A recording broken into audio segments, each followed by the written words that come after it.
বিসমিল্লাহির রহমানির রহিম। আচ্ছা, একটা প্রশ্ন করি। কেউ কি আপনাকে এত ভালোবাসে যে তার ভালোবাসা দেখে আপনি কেঁদে ফেলেছেন? এমন ভালোবাসা যা চোখের পানি আটকাতে দেয় না? আজকে ৩ জন মানুষের গল্প বলবো, যাদের ভালোবাসা দেখে স্বয়ং রাসূলুল্লাহ সাল্লাল্লাহু আলাইহি ওয়াসাল্লাম কেঁদে ফেলেছিলেন। হ্যাঁ, আল্লাহর নবী, সবচেয়ে শক্তিশালী চরিত্রের মানুষ, তিনি কেঁদেছিলেন। এই ৩টি গল্প শুনলে আপনিও কাঁদবেন, আমি নিশ্চিত। শেষ পর্যন্ত থাকুন, কারণ তৃতীয় গল্পটি সবচেয়ে গভীর। ভিডিওটি শুরু করার আগে একটা কথা, এই চ্যানেলে প্রতিদিন এমন গল্প আসে যা বুক ছুঁয়ে যায়। যদি এখনও সাবস্ক্রাইব না করে থাকেন, এখনই করুন। প্রথম সাহাবী আবু বকর রাদিয়াল্লাহু আনহু। এই গল্পটি সেই দিনের। রাসূলুল্লাহ সাল্লাল্লাহু আলাইহি ওয়াসাল্লাম মিম্বরে বসে আছেন। হঠাৎ বললেন, আল্লাহ তাআলা এক বান্দাকে দুনিয়া ও আখেরাতের মধ্যে একটি বেছে নিতে বলেছেন। সে বান্দা আখেরাত বেছে নিয়েছে। মসজিদে কেউ বুঝল না কার কথা বলছেন, কিন্তু আবু বকর রাদিয়াল্লাহু আনহু বুঝলেন। তিনি বুঝলেন এই বান্দা হলেন স্বয়ং রাসূলুল্লাহ, তার মৃত্যু ঘনিয়ে আসছে।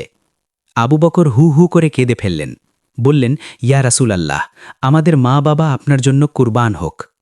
মসজিদে উপস্থিত সবাই অবাক, কাঁদছেন কেন? কিন্তু আবু বকর বুঝেছিলেন।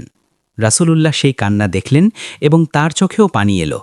তিনি বললেন, মানুষের মধ্যে তার সঙ্গ ও সম্পদ দিয়ে আমার প্রতি সবচেয়ে বেশি অনুগ্রহশীল হলেন আবু বকর।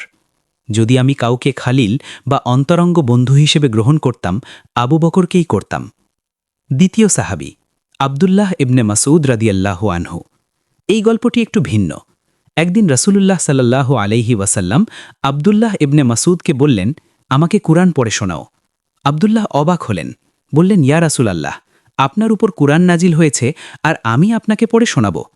রাসূলুল্লাহ বললেন, আমি অন্যের কাছ থেকে শুনতে ভালোবাসি। আব্দুল্লাহ পড়তে শুরু করলেন সূরা নিসা।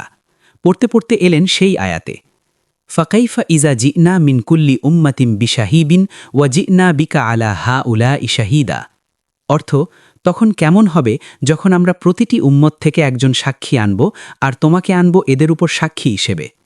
আব্দুল্লাহ এই আয়াতে থামলেন, উপরে তাকালেন, দেখলেন রাসূলুল্লাহের 2 চোখ থেকে অশ্রু ঝরছে। রাসূলুল্লাহ বললেন, থামো, এখন আর পারছি না। কিয়ামতের দিনের কথা চিন্তা করে তিনি কাঁদছিলেন উম্মতের জন্য। তৃতীয় সাহাবী, সবচেয়ে গভীর গল্প। তৃতীয় গল্পটির জন্য অপেক্ষা করেছিলেন। এটি সাদ ইবনে মুআজ রাদিয়াল্লাহু আনহুর গল্প। সাদ ছিলেন মদিনার আনসার নেতা, অসাধারণ ব্যক্তিত্ব। ইসলামের জন্য সর্বস্ব দিয়েছিলেন। বনু কুরাইজার যুদ্ধের পর সাদ অসুস্থ হলেন। ক্ষত থেকে জটিলতা বাড়ল। রাসূলুল্লাহ সাল্লাল্লাহু আলাইহি ওয়াসাল্লাম প্রতিদিন দেখতে আসতেন এবং তারপর সাদ ইন্তেকাল করলেন। রাসূলুল্লাহের চোখ ভিজে গেল, কিন্তু সেটা একমাত্র কারণ নয়। যখন সাদের জানাজা নিয়ে যাওয়া হচ্ছিল, রাসূলুল্লাহ খালি পায়ে চললেন। সাহাবীরা বললেন, ইয়া রাসূলাল্লাহ, জুতো পরুন। তিনি বললেন, ফেরেশতারা খালি পায়ে যাচ্ছেন, আমি জুতো পরব। কবরে নামানোর সময় রাসূলুল্লাহ বললেন, আরশ কেঁপে উঠেছে সাদের মৃত্যুতে, আল্লাহর আরশ। তারপর বললেন, এই কবর সংকুচিত হয়েছিল, কিন্তু আল্লাহ প্রশস্ত করে দিয়েছেন। সাহাবীরা জিজ্ঞেস করলেন, কিন্তু সাদ এত বড় মানুষ, তার কবর সংকুচিত হয়েছিল কেন?